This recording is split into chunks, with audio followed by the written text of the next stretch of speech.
It's very nice to be here. Thank you. I'm going to use this since my voice is on the small side. But I'm very, very glad to be here, and I loved having that time with the third-year students. Thank you again for those of you who are there. We are going to talk about feedback, judgment, and measurements.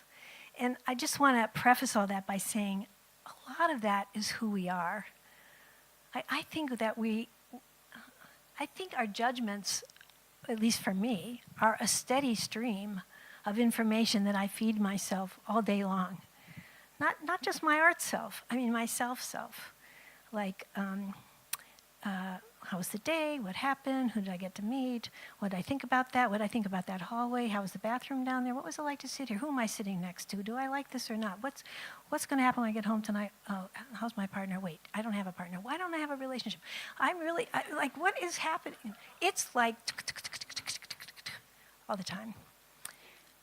I'm not sure that I thought I would make some process that would fix all of that. I think it's more that I began a life, probably as many of you did, hoping that I would enter the dance world, studying very hard, and discovering along the way that I was dissatisfied with certain things that I wanted to fix. So let me start by asking you, how many of you are in a position to receive feedback of any kind? Just raise your hand. If you have ever received any feedback. Good. And how many of you have ever given anybody any feedback of any kind? Yeah. And can I just ask, how many of you have any discomforts on either side of that at all? Just raise your hand. Oh, so some of you are totally happy with the way it goes? Like you're cool? Whatever anybody says to you is fine, and whatever you say to anybody's fine? Is that true, really? Well, you have some things to teach me then. I think the critical response process, which is the bulk of what I'm going to talk about tonight, doesn't fix all the problems. Because when you give and receive feedback, it's actually a really heightened experience. You've just spent 2 minutes, 2 years, 2 months on making something. You've just spent all day in the kitchen making dinner. You've just spent all this time wrapping a gift that you're going to give to somebody. And you put this thing in front of them, and then wait, what happens? How is that moment? How are you? How are you prepared for what's going to happen? And how is the other person prepared for what's going to happen? So although all of this began for me really pressured in my artistic world, I began to realize that actually these things relate in so many ways. So I want to ask you just for a minute to think about your families, the family you grew up in. What was the role of who got to judge who got to say what to who? How did you respond when people told you what to do? What was that like? Just bring that to mind for a minute. Or maybe you would like to think about the country you come from, or the cultural background of your grandparents. Think about how do they tell you what to do? What about their culture or the culture of the community you live in affects how this goes? Or what about your discipline? Are you all in dance? Is this a full dance crowd, or do we have, really? This many people dance here at Middlesex? Fantastic.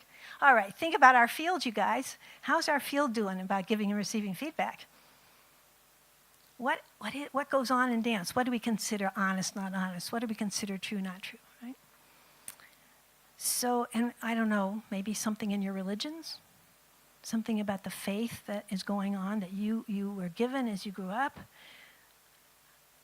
What are they saying about who gets to talk, when, and how?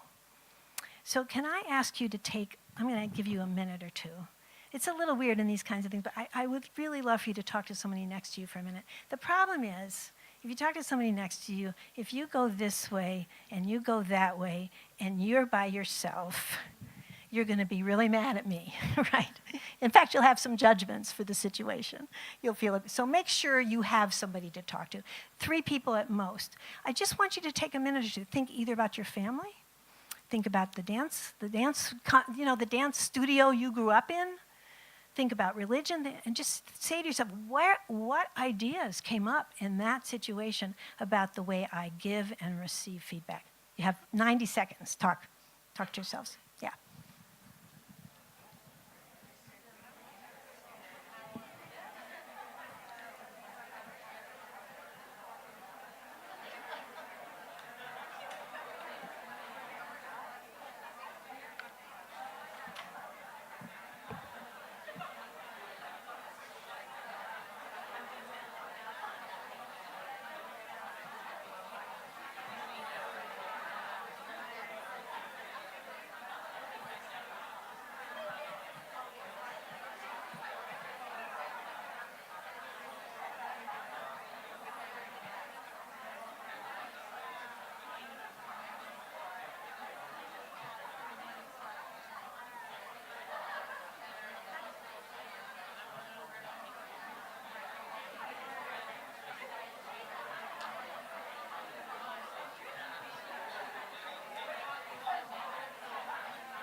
Okay. Let's come back. Fantastic. So I'd actually like to hear a few things. Can anybody say either something that surprised you that you said or something that came up between the 2 or 3 of you that were talking? What are some of the things that happen in these situations? Can I hear a little? I know it's hard to bring your voices out, but come on, people. There, there we go. Yeah. What?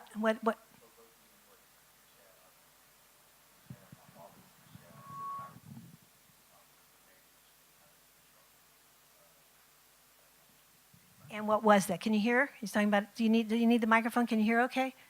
No. Why don't you stand up, Corey? Stand up. Oh, there's a microphone right there. And so it's something about your fathers. Can you say something? What was it?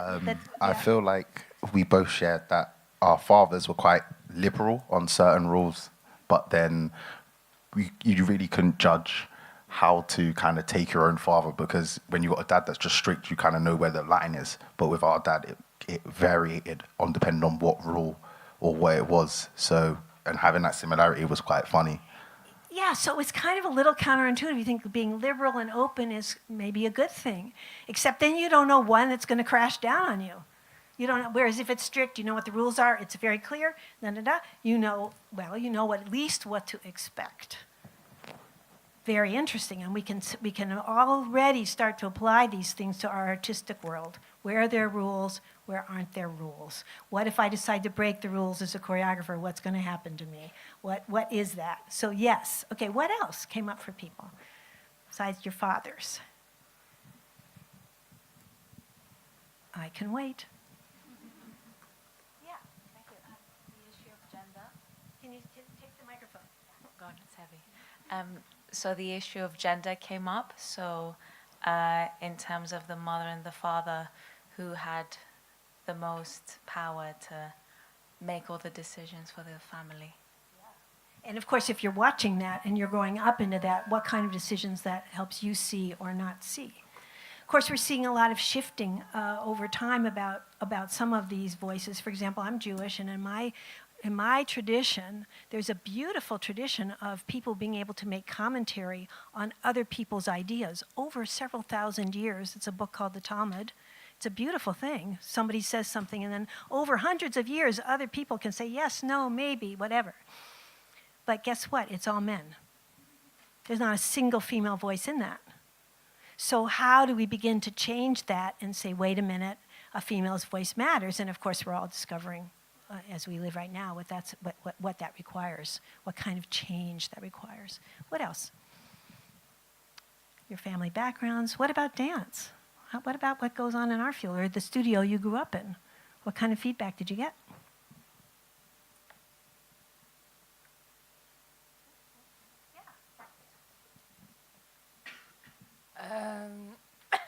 Excuse me. Most of it was like, if you do something wrong, it was very intense. So if I did something wrong, it was like, you are not good enough. But then with certain people can take it either to heart, or with me, it goes through one ear and out the other. And that's what I kind of had to train myself. If it's not constructive or something that's not going to help me grow, then there's no point listening. So in this case, we're starting to hear a strategy for what to do about feedback. Did you hear it? She's deciding, if it's constructive, I'm going to keep it. If it's not, I'm not listening.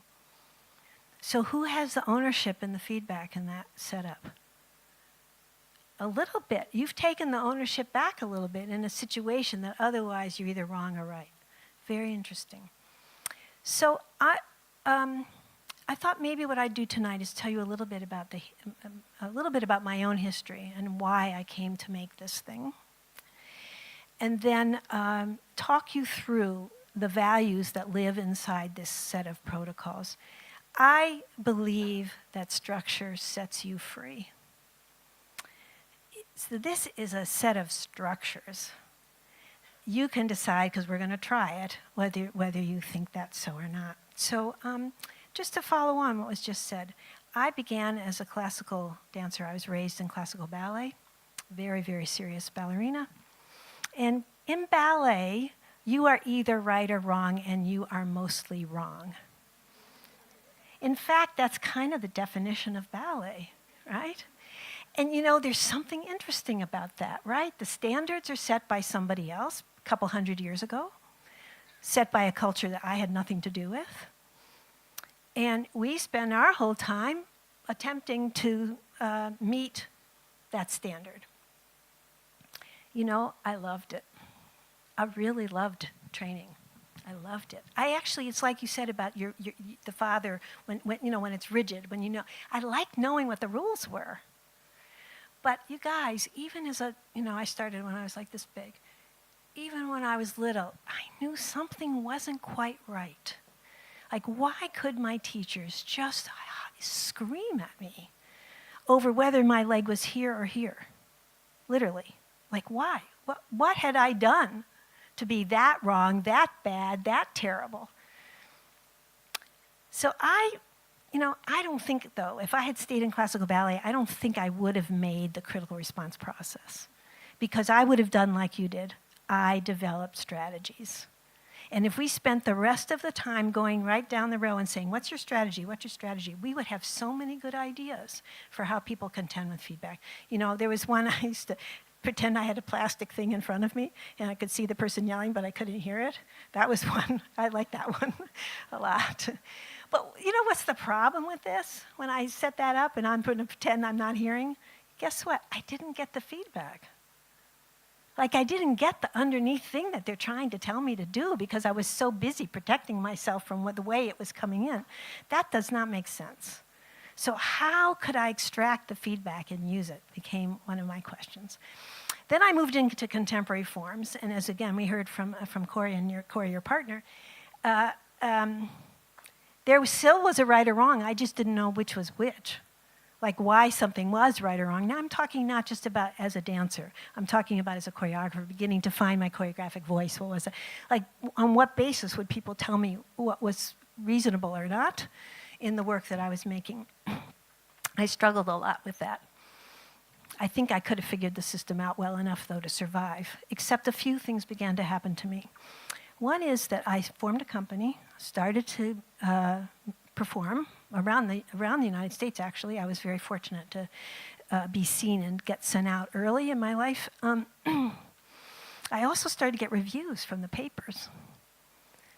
It's interesting to get a review. It's an extremely public form of either love or abuse, or somewhere in between. So I would get these reviews, and what I noticed about it was, I mean, a lot of them were very positive, but I would spend the next 3 or 4 days, you'd see me in my city where I lived at that time, Washington, D.C., just walking down the street muttering, in conversation with a critic, just yapping with them. Why did you say that? Da, da, da, da, da. Going over it and over it and over it and over it. Do you know what I'm talking about? Does this sound familiar? Something happens between you and another. No, you're trying to work it out. And I would say, I'm gonna call the critic up. I'm gonna write them. And everyone would say to me, oh, Liz, you can't do that. You're a professional now. If you can't take the heat, get out of the kitchen.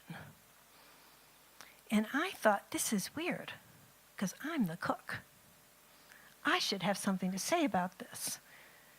And I realized that what was bothering me wasn't whether they said my work was good or bad. What was bothering me is when I felt misunderstood. Like they didn't get it. And why didn't they just look a little bit harder and they would have gotten it? But it is not a critic's job to help a choreographer be better. That's not their job. But meanwhile, where was I going to get the feedback? Well, I, like many of you, will graduate or into a community. You're going to choose a city or a rural, somewhere to live, and you're going to have a bunch of companions like I did. I do. These artistic communities are made up of my colleagues, my friends, the dancers in the company, the dancers in other companies. We all know each other, and we're also competitors. We're also co-ambitious. We also all want to make something special. So what happens when you get together after a show? You go see your friend's show or they come see yours. This is what would happen. They'd go, hey, Liz, that was really great. Let's go get a drink. Or they'd say, let's go get a drink. I mean, that's the extent of it. Because no one knew how to talk to, what were we going to say? Were we going to be honest? What did that even mean? Really troublesome. And finally, and this is a little note about the United States. I don't know how it is over here, but our government is not nearly as friendly to the arts as yours is. Well, our government is plain not friendly right now, but it's definitely not as supportive. There was a brief period, however, when our government gave individual artists money through the National Endowment for the Arts. And I got one of these fellowships, it only lasted for about that long. It was $2,500. This was in the late 70s, early 80s. It didn't amount to much, but actually it allowed me to pay the dancers who work with me 5 cents an hour, which I was so proud of. I was so happy to be able to start contributing back to them. When you got one of these, they would send you around the country and you would go look at other people's work. And then you'd fill out this form. And that form would go to the government, and then the next round, they'd look at your form. So I knew how important it was to get one of these. So off I went all across our country. I got to see work. And the problem was, because I knew how important it was to get one. I didn't like what I was seeing. So what should I do? Why didn't I like it? I didn't like it because it wasn't my work. I'm going to say that again. I didn't like it because it wasn't mine. Now, at that time, I had decided to add old people into the company. My pieces were really political. I was doing one about the defense budget. The dancers were talking. I mean, it was very radical work. I did not see that. And because I didn't see a reflection of my own aesthetic, I didn't like it. But what was I going to write down? I mean, just because it wasn't me, what should I write down? And this is really the beginning of the critical response process. This is when I had a real crisis. Because I realized my liking something could not possibly be the backbone of feedback. It couldn't be that. What was I going to do? I mean, there's 1,000 ways that people could make something that had nothing to do with my choices. So, does that sound familiar? The problem is, yes, of course you like and you're drawn to things, but then what's the distinction between you and me? How does that work? So my company in one summer went to 2 major festivals in the States. One, the Colorado Dance Festival, no longer exists, but picture it as kind of a high-end dance festival. And the other, a thing called Alternate Roots, which does still exist, and if you're ever over in the States, you should come in the summer to Alternate Roots. It's a week in the woods with a bunch of really crazy artists, a lot of theater and dance artists, quite political, very socially minded, very interested in building what I now call aesthetic equity between people of different cultures and how we're going to build cultural equity. Truly, truly, truly. Very interesting. oddly enough, both these festivals were trying to figure out how to help artists do work in progress. You will be invited to so many places where you will get to do work in progresses. So many. And you do the work, you show the work, and then there's a feedback session, and guess what? I mean, the stuff just flies. There's no control over it. People say whatever they want to say, whatever. I did not like it. I didn't trust it, and I didn't think, remember, clear plastic? I'm putting the clear plastic up. I'm not listening because I had no control over it. But I was beginning to work on what was going to become the critical response process. And so I said to them, let me come back in a year. I have an idea. So now you're going to have to think again because I'm going to throw this back at you. I had decided to define good feedback as the kind where you cannot wait to go back to work. Like, get me back to the studio now. I've got so many ideas. Get me back there. Not the kind that puts you to bed for a few days and makes you wonder if you ever could be an artist and why did I ever think this was possible. Now, there is good information in that kind of feedback, you guys. It just, in my case, might take me 5 years to extract it. Literally. Some teacher said something to me, and like 5 years later, I finally can go, yes, I get it now. That's the thing. I don't want to wait 5 years, nor do I want to waste the time in bed. I want to go to work. So then I started saying to myself, well, I've had feedback like that. That's happened to me. And then I said, why? What is it about this person who's talking to me right now, giving me that feedback? Sometimes they were really mean, so it isn't just tone of voice. And it wasn't that they loved me, although it might have something to do with love. Why? So I want to ask you that. When you have gotten good feedback, and I know you have, you've gone back to the studio, you've gone to work. It might be a friend, it might be your amazing faculty who I've met. It could be somebody in your family, I don't know. But you've gotten good feedback. What is it about your relationship with that person? What makes it possible for you to hear anything from some people in your lives? What do you think it is? Now, of course, if you decide to answer this out loud, it'll be true. It'll be true for you. It doesn't have to be true for everybody in the room. But what is it? What happens? You've had it. What makes that work? Do you need to say it to somebody else first and then say it out loud? Or can I hear it from somebody? Hear the things. Yeah, back there. I'm good, I've got a loud voice. I think you have to distinguish in your brain that there is a difference between somebody insulting you and somebody giving you negative criticism. So to have somebody you trust come and give you any sort of criticism to then take back into the studio, it's hard to get criticism from a stranger who doesn't know anything about you or why you've done the piece. So criticism and the way you deal with it matters a lot who gave it to you. So the who matters. And part of what we heard just now in the who, what's the major word that we heard there? You trust them. You trust them. So what do you think that is? Because that's a really interesting question. What makes you trust somebody? And actually, your trust may make it the difference between it being an insult or critique. The fact that you trust them, that is the difference. They could say the same thing to you. If you didn't trust the person, it wouldn't work like that. Do you know what makes you trust somebody? And I gather, again, if I asked you to think about a friend that you trust, why? What's going on? We would probably get about 20 or 30 definitions of trust, which I actually love, multiple words for the same thing. And you guys, the reason I'm taking through this instead of just telling you is that so much of our life as artists is problem solving at a personal level. Like, I want better feedback. Who do I trust? Why do I trust that person? I'm going to set a structure that makes that happen every time. That's what I was trying to do. Why? What is it that made me believe in this person?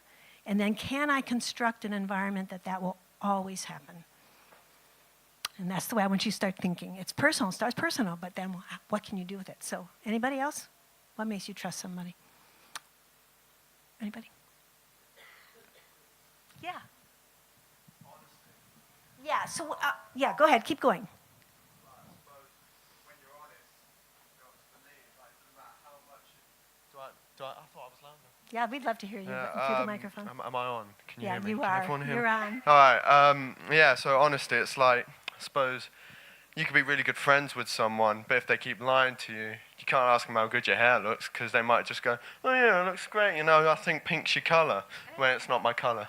But like, if someone's going to be honest with me, then it's kind of like, you kind of know what to expect, like if they're going to tell you the truth or not. So, yeah. So you guys, honesty is a really interesting dilemma, right? Because how do you know? Can I just say, in fact, in this story, a lot of times we tie honesty to brutality. We say someone is brutally honest. And the corollary to that is we don't think we've gotten feedback unless we feel bad. Can I say that again? We don't even think we got the feedback unless we feel bad. And in fact, if somebody gives us feedback in a way that, let's for the moment call it positive or even neutral, we will dismiss it. We'll say it doesn't really matter, it doesn't really count. Is that interesting? I think it's really interesting. So one of the things that we have to actively do about this is to, yes, be honest, and I'm going to propose to you that I absolutely insist that you're honest when we do the critical response process today. But it does include an awareness of positivity and negativity and things like that. And how we handle that is really interesting. But yes, I want you to be honest. Here's an example of a problem, though, again, around honesty. My mother hated symmetry. I mean hated. I don't know why she didn't like it. We moved around a lot when I was little. In all the houses we moved into, the door was in the middle. You know, you'd walk up the steps and the door would be in the middle. My mom would move the door. She would make my father put another door in so that you would come in and you would be asymmetrically entering the house. That's how crazy my mom was about that. So guess what? What do you think I grew up with? A love of asymmetry. Now I'm a dance teacher and I'm a choreographic teacher, and what do you think I see a lot of? Symmetry, right? It's like it's going to happen. And what am I supposed to do when I see symmetry? I mean, sometimes my skin crawls. It's like, now am I going to be honest and say, you know what? Get rid of the symmetry. Get rid of it. That would be honest to my feeling. But guess what? Am I being honest to my feeling? Am I being honest to my mother? Am I just carrying out the way I was raised? Or is there something in this that's like really important? So then I have to go digging around to what's honest and what's not honest, because maybe I can't even trust my initial response. I personally love that problem. You may not. We're different ages. It's really different when you're your age. Learning to trust yourself is exactly what you need to be doing. When you're my age, learning to question that trust is exactly what I'm supposed to be doing. So we may not be the same about this, but when we jump into the critical response process, I'm going to show you some ways of working so you can at least question it and see if you can get to that place you're talking about, which is just so critically important. Okay. So I figured out a lot of stuff, came back, ran the critical response process. So now the suspense is over. I'm going to walk you through it. Okay. Critical response process has a formal 4-step process. And I'm going to tell you that, and we're going to actually do it tonight. But I want you to know there are a million variations. In fact, we did a variation in class today. There are lots and lots of people exploring it, playing around with it. I made this thing about 25 years ago. There is a little book that you can get off Amazon. It looks like this. But otherwise, we don't even have a Facebook page, and people are using it all over the world. All over the world. It just gets passed around, which I'm kind of happy about, actually. I think it's wonderful that people have found it useful. So in critical response, here we go. We'll go through the steps now. There are 3 roles in critical response. There is an artist. We say anybody can be the artist. Like I say, it could be person who made dinner. We're working with scientists, we're working with administrators, all kinds of people. It's what you make that you're going to put forward for critique. That's the artist. There's a facilitator. I'll be facilitating the way we work tonight. Everybody facilitates. We have 2nd graders facilitating. So the role of that facilitator is something that you want to pass around because this is based on a lot of reciprocity. And the third group are the responders, the people who've gathered to come and give critique. So each of those people and roles has responsibilities. I'm not going into that level of detail tonight, but just know that they're those three. Say an artist shows a work in progress. Great, we've just watched 10 minutes of something. Okay, then we go into the first step. The first step of critical response is called statements of meaning. And the third years did a bunch of that today. What meaning is like gigantic. So what was interesting, provocative, surprising, unique, elegant, beautiful, memorable, what did I think it meant to me, what did I see? You know, in a lot of systems giving feedback, people will just say, well, I saw you jump, I saw you lift your arm, I saw you roll over. That's all good. That's all step one. Statements of meaning. It requires the person who's seen the work to actually describe their experience, which many, many art goers don't do. So it's really good to make people practice that.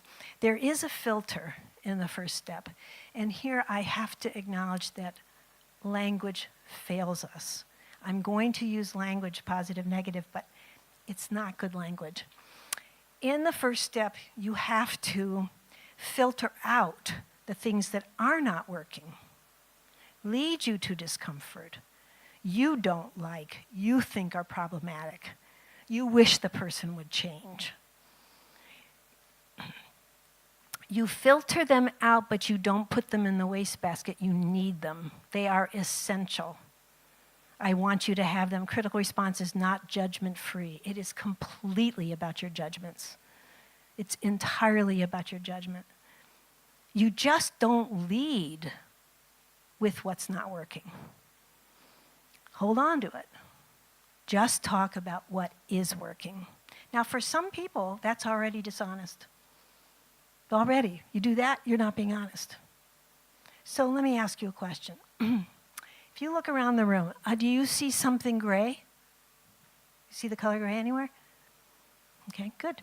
And look around, do you see the color yellow anywhere? Yeah, okay. Were you being dishonest when you just saw the gray? We filter all the time. But you don't think you're being dishonest if you say, gee, I like that yellow shirt, and at the expense of every other color in the room. So the capacity to filter is one of our great creative gifts. We tend not to do it with this kind of subject matter. What is working, what's not. We tend to link all that stuff all together. I have one more question for you. When you get ready to go into the studio or to go into a collaborative moment or you're going to make something, how fast are you negative about yourself? How fast? How early do the doubts start? Before you even walk through the door? Yeah, okay. Do you think it would be an interesting skill to be able to filter that out and give yourself a break? Okay. It takes practice, just like all this stuff does. It's not going to be easy. It takes practice, practice, practice. And it turns out if you decide to use critical response, you get to practice the skill of filtering out the negative with your friends, with your colleagues, where it's much easier than on yourself. But I will tell you, there isn't any creativity theory that doesn't include this idea. You have to give yourself time, which is judgment-free. Yes, you need zones that are judgment-free zones to go and explore. But believe me, it's not creative if you don't come back and critique. You need both. Did you hear me? Please hear me on that. So step one turns out to be some of the hardest work for artists because we don't know even how to do this. What's meaningful, filter out, and this is why I mean that our language is bad because the negative is positive. The negative is going to be very positive. It's just not good first, okay? That's the first step. Second step, and we worked on this today in class. In the second step, the artist asks their question. So this means the maker asks their questions first. And whatever's on your mind.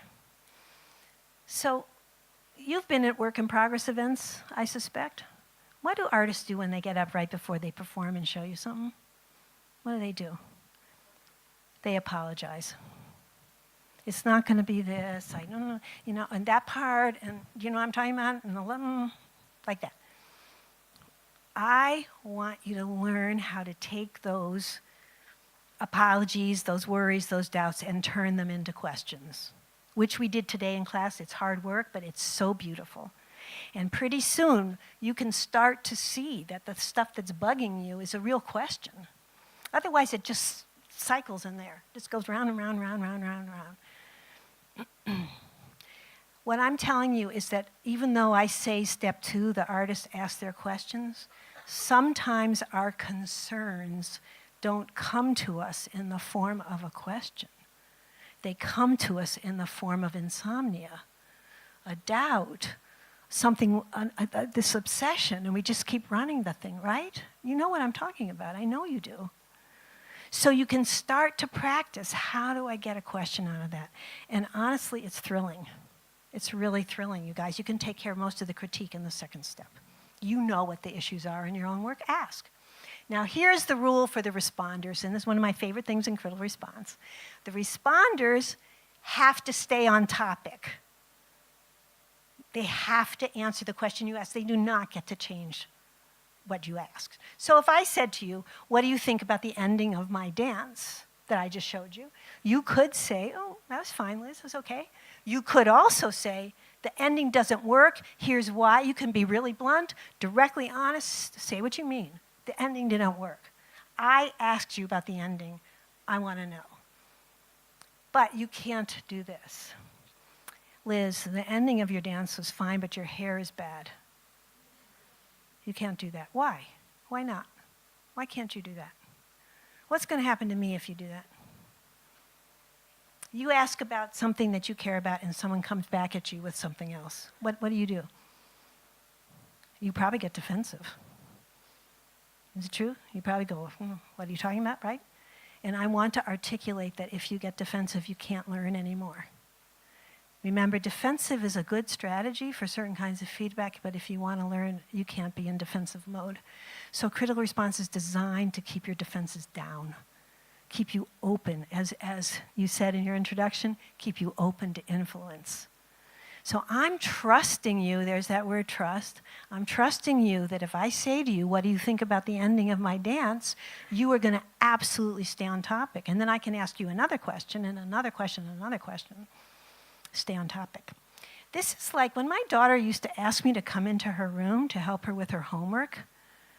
It didn't give me permission to tell her to clean up her room. Right? What happens? Door slam, no homework, no clean room either. Right? Stay on topic. Okay, that's step 2. Step 3. The people who you've gathered in your circle, or your classmates, or your company, or your family, whoever you've brought into the process, they get to ask you questions now. They're going to question the artist. And these questions can be any kind of question, like, how long have you been dancing, Liz? How long did you work on that piece? All that kind of stuff. But there's one rule in the third step, and it's really challenging. And that is you attempt to keep the questions neutral. A neutral question is a question in which there is no opinion embedded in it. Like, why didn't you decide to wear red costumes instead of green costumes? Is that a neutral question? No. How about this one? Liz, why do you always end your dances in a circle? Is that neutral? No. Why isn't it neutral? Why do you always end your dances in a circle? What's the problem? What are the opinions in that question? One is always, right? Wouldn't you say the problem is always? Because you're suggesting that I'm predictable, right? Why you always do that. So that's a problem. You have to fix the question. But I want to point out to you, and this is a little bit challenging, and maybe we won't get through this all tonight, but typically in a question that you don't make neutral, there's more than one opinion in it. Because your problem could be you don't like circles. Your problem is you don't like circles at the end. Your problem is the vocabulary in the circle. There's so many things in that question that could be the problem. And if I'm the artist and you say to me, why do you always end your dances in a circle? Even if you say it in a nice tone of voice, what am I supposed to answer? I don't know what you're asking me because there's so many opinions in it. This is fairly advanced. I'm going to leave it at that, but I'm going to encourage you to understand that if you do try this and you work towards this, it's thrilling because responders, so much good can come from asking a neutral question. Okay, last step, the fourth step is, goes like this. I have an opinion about the ending of your dance. Would you like to hear it? And if I'm the artist, I can say yes or no. So I still have agency over my work.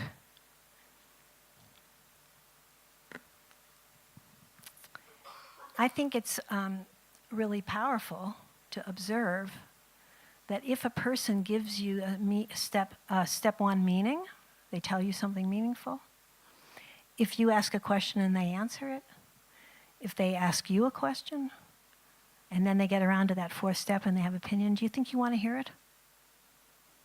You probably do, because you've built up a relationship with that person, even if they're a stranger. So remember, a bunch of our people talked earlier that they wanted to know the person, they wanted to know the person.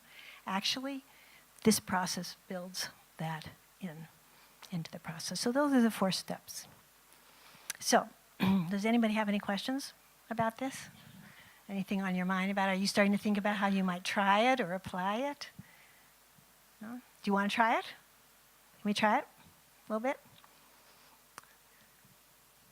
Okay, I'm gonna take that silence as a yes. How's that? Okay. So what I want you to do for a minute, let me see what time it is. Oh yeah, we're good. I'd like to ask you to bring to mind a project you're working on. Now in the 3rd years, we started talking about the stuff you're getting ready to do, but some project you're working on. It can be a dance project. It can be dinner you're planning if you're planning dinner. It can be, a camping trip or something, but just something you're planning, something that you're working on right now or something you're about to work on. Does everybody have one in their heads? I hope you do. I'm going to ask you to go back to the person you talked to before. Just listen up for a minute, though, and then I'll take you through this. One of you will get to talk about your project, and the other person or persons are going to give you feedback. Okay, and we won't have time to do both sides. So in a second, I'm going to ask you to turn to that person, decide who's going to be the artist and who's going to be the responder. Then I keep going. You have 1.5 minutes to describe your project, and then I'm going to halt you. I'm going to stop you, and I'm going to take you step by step. And even here, just sitting here, you can see how this process works, all right? So turn to your partner, decide who's going to do which, and here we go.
Okay, good.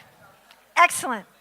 So now it's a little awkward because, there's so many of us and we're sort of going bit by bit, but I'm going to give you 2 minutes. We're going to keep this really quick because I want you to see you can do it fast.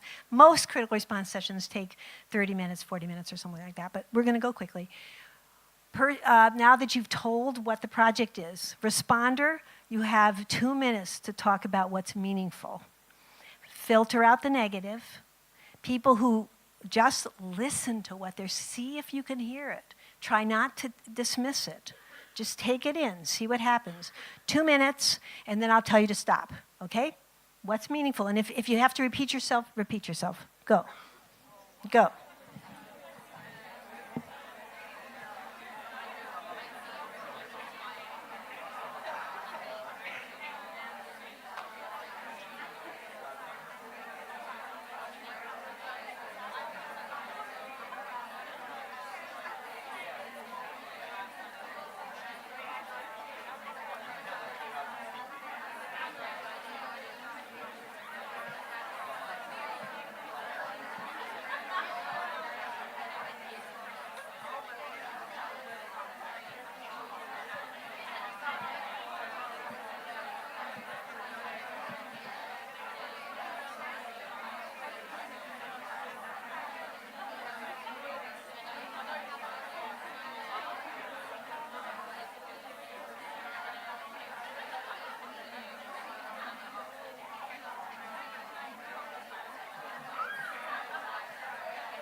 Okay, good. Good, how's that so far? Is it interesting to hear? Could you hear it? And it's interesting to give it, isn't it? To have to think about what do you actually mean by meaning? What did I experience? What can I do? Okay. Was filtering difficult? Just a little yes, no, maybe? A little bit? Yeah. Yeah. Okay. Let's go to the next step. So now, artists, you're going to ask questions. Responders, stay on topic. Artists, try to get through 2 or 3 questions if you can. Stay on topic. Here we go. 2 minutes. Go.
Okay, you guys, we'll bring this one to a close.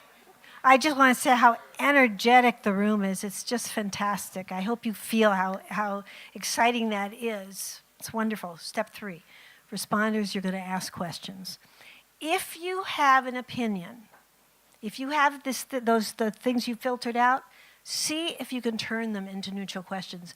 Every single opinion you have in this life, you can turn into an inquiry. And that alone is super powerful. So see if you can ask questions that just come naturally to you and take one of those things. And it's okay if you don't make it perfect. It's okay. The person, the artist that you're working with is going to be happy to answer anyway. Try to ask those neutral questions. Go.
Okay, good job, everybody.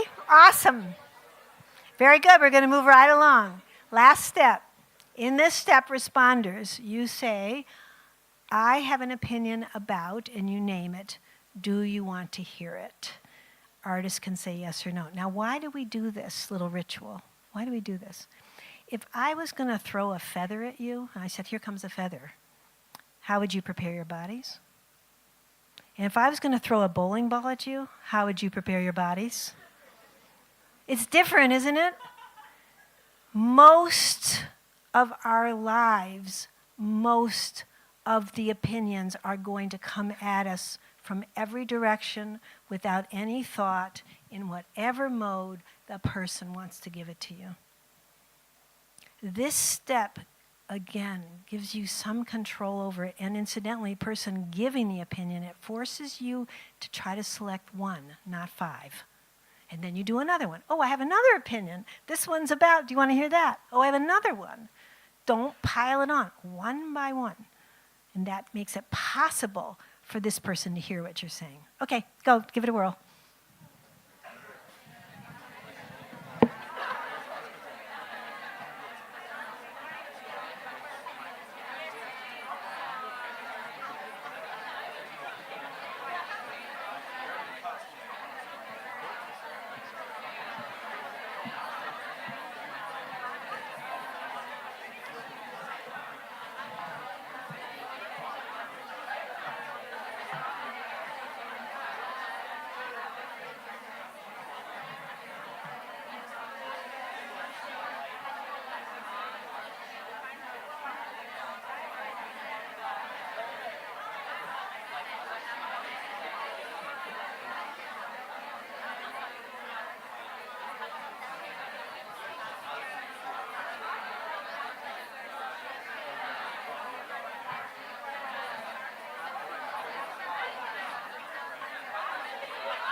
Okay, everyone, we'll come back round. Very good. Very good.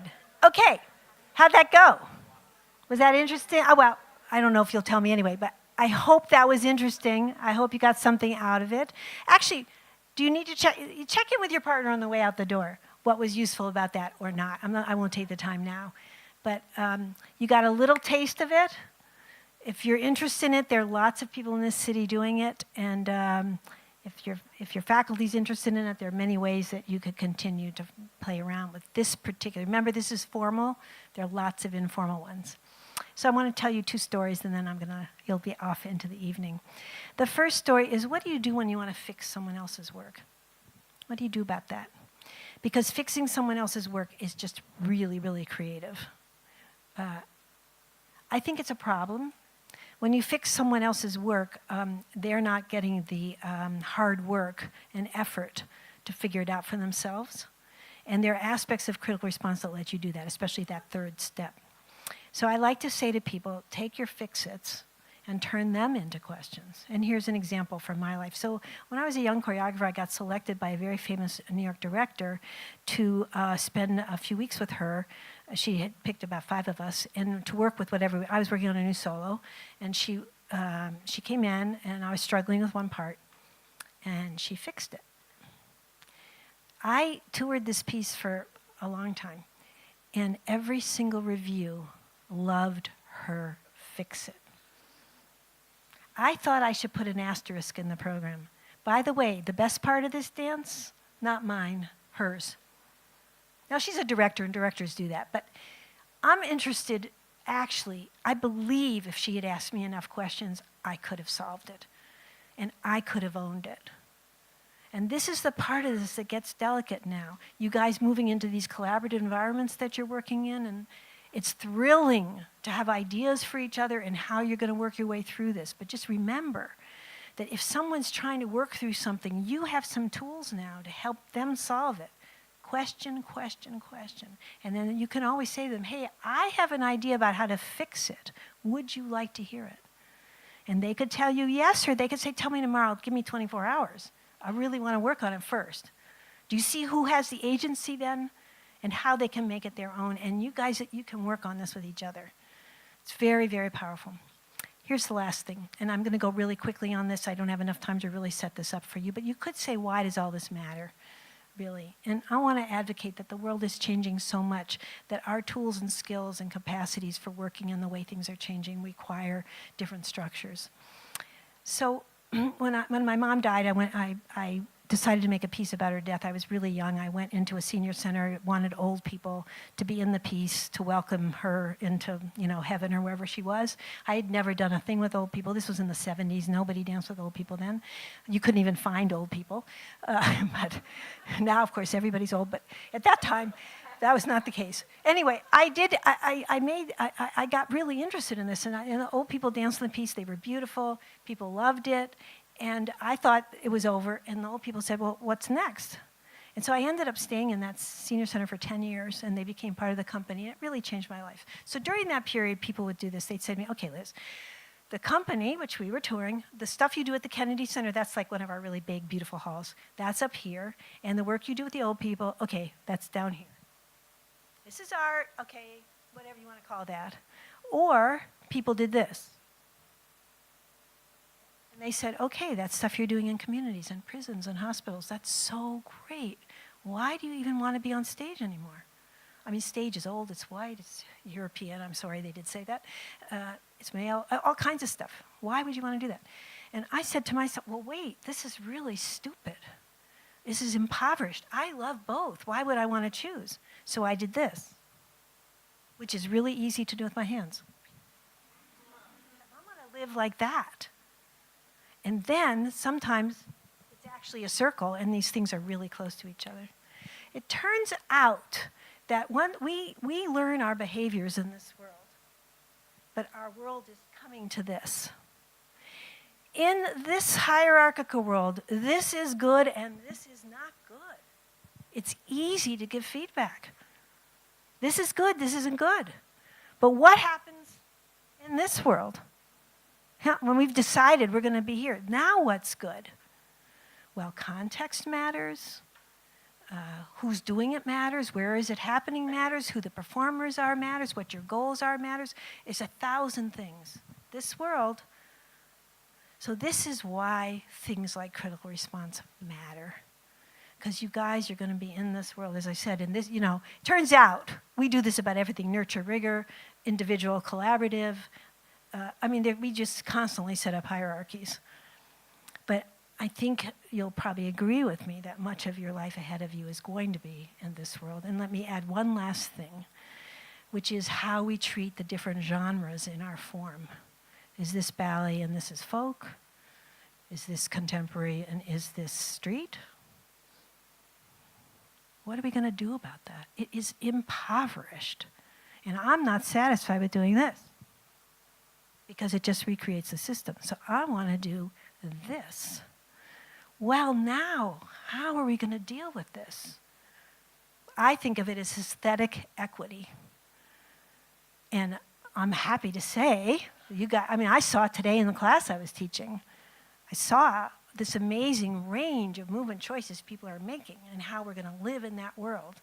You're going to need critical response to navigate it, or something like critical response. If you don't take my system, that's cool. Make up your own. Those of you going into these collaborations, determine the protocols, even for the first meeting. If you decide to change them later, great, change them. It's just, you change them. But don't go in without anything. And use critical response if you want, because it will help. I wish you the best. Okay, you guys, thank you. Thank you.